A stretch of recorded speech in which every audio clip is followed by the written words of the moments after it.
So my name is Chris Ramsey and I'm an electric vehicle adventurer and Guinness World Record holder. My background is actually oil and gas. I grew up in Aberdeen, the oil and gas capital of Europe, which is quite ironic for what I do.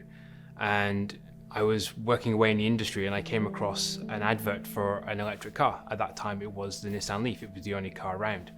And I was very curious, so I went and borrowed one. So I jumped in the car and I drove it all around the UK to try and understand the technology and how far it goes, the charging infrastructure. And then I realized this car is putting out no emissions. And I realized that air quality was quite apt and talked about quite a lot at that time, and obviously still is today. But I realized that this car could make a change. It could make a difference in my life, but it could make a difference in the world. I was watching Long Way Round for the second time, where these guys drove through Kazakhstan and off to Russia and on their bikes, Charlie and Ewan. And I thought, these guys are doing that, but they can because they're rich, they're famous, they can do that. I could never do that. And I thought, what could I? So I explored the avenue and I looked at an event called the Mongol Rally where you drive to Mongolia in a car, and I just researched it and played around with it, and I realized this could be doable. And if that's doable, the only thing that's stopping me from giving it a go is me. So the Mongol Rally, it's been going for about 13, 14 years. It's a drive from London to Ulan-Ude in southern Siberia, which is when we completed the rally in 2017. The idea behind it is you choose a cheap car. No more than £1,000, it can be no more than 1 litre engine, and it's got to be completely unsuitable for the rally. And for us, the Nissan LEAF, which we used for it, which had an 80-mile range on a charge, and from Turkey to Russia, there's plenty of electricity, but there is no traditional charging infrastructure. So that's why everybody said, you've got the most unsuitable car for this trip. But for me, it was perfect. To plan an adventure like this, you're driving 10,000 miles across 2/3 of the planet. You're going into countries which don't have charging infrastructure, don't even have electric cars. And for me, it was literally nights, days, just sitting there and researching on Google Maps every 80 to 90 miles, towns, villages, petrol stations, cafes, buildings, you name it, anything that has an electricity supply. We're going into these countries and we're turning up after 80 miles, some days 15, 16 hours on the road when you've done different amount of small little charges and carried on, and you're pulling up to towns, villages, and just walking around and knocking on people's doors and saying, hey, I've got this 2-pin cable, can I plug into your, to your power socket, to your cafe, to your restaurant while I have some food? You're just managing that aspect on a daily basis, and it is so draining, but when you meet those people, it is so rewarding. We've just spent the night sleeping in the local fire station. When we arrived, they plugged us in, went and grabbed some food, and they're like, stay, you can stay here for the night, it's too late, stay here. So we just slept in the fire station. And when you're sitting there and you're planning this expedition and thinking, hang on a minute, is this going to work? We just need one town or village to say no, we're not giving you a charge, and then it's all over. It's all game over. And you do have these doubts that's coming into your mind and thinking, is it really worth it? Nobody's ever even attempted it before. Is it the right thing to be doing? But always in my mind, in everything I do, it's the end goal. What is the purpose for doing this? It's to show people just what is possible. Your brain will always tell you, what happens if this happens? What happens if that happens? Turn that around and think, okay, that's mitigation planning. That's me planning. My brain is just telling me, think about these situations so you can find a solution to those ahead of those happening. So as much as entering the Mongol Rally, doing these kind of trips sounds amazing, they're incredible, but they're also incredibly difficult. The one thing that electric cars have is an issue with hills, of course, because if you're going uphill, you're using more energy. But the great thing is when you go back down those hills, they have regenerative braking systems, which recoups energy back into the battery. So there was one particular time we were going through Turkey and we were just constantly going uphill all day. It's 36 degrees, it was sweltering in a car that if we use the air conditioning, it loses range.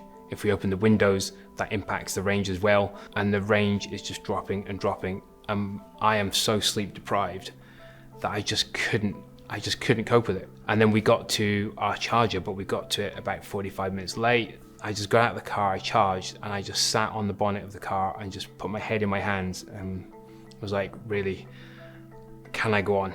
Can I do this? I filmed a video. I just basically put my thoughts, put everything down in that video and said, look, I'm feeling rough, I'm feeling tired. It's been great to this point, but I'm so sleep deprived. We've got 6,000 miles still to go. It's supposed to be easy at this point. And the flood of support I got from the community, in the EV community, outside of the EV community, and a message came through and said, you're amazing, you're doing incredible things, remember that, push on. And just that one message allowed me to just kind of think, yeah, refocus. Tomorrow's a new day, get on the road. And it was a happy day because we went downhill. When I do like long expeditions like the Mongol Rally 56 days, it's crucial that I have somebody with me to support me, and it's everything from emotional and mental support through to sometimes the physical support of being able to take over some of the tasks. So on the Mongol Rally, my co-driver for that expedition was my wife, and she plays a vital role in everything that I do. I think Chris and I are quite unique and very special in that we have a very close relationship, and we do work very well together as a couple, because a lot of expeditions and challengers are done solely, and the fact that we can be together and execute this expedition together and enjoy the experience together is very unique. For me, I just think that's what makes me and Julie such a strong, cohesive unit, is the fact that we're able to do this together and experience that together. The next thing is always trying to push the limits, push the boundaries. What can we do to educate the wider public? What can we do to push it even further? What can we do to dispel those myths and educate people about the climate crisis? So in March 2023, myself and Julie are going to drive an electric vehicle, a Nissan Ariya, from the magnetic North Pole to the South Pole in Antarctica. But this is the first vehicle in history to drive this route. It's never been attempted before, and it has obviously many, many challenges around how do we power a vehicle in the polar regions where there is no electricity. We have to generate our own electricity. How do we travel over sea ice that's melting because of the climate crisis? We're going to be seeing temperatures of anywhere down to about -30, -40, even colder with wind chill. What we're doing is nothing different to what another Arctic expedition or a polar expedition would do. They're taking a combustion vehicle into these regions. But what we're doing and highlighting in these regions specifically by taking electric is showing that we should not be going into these regions with fossil fuel vehicles, because an electric solution is available.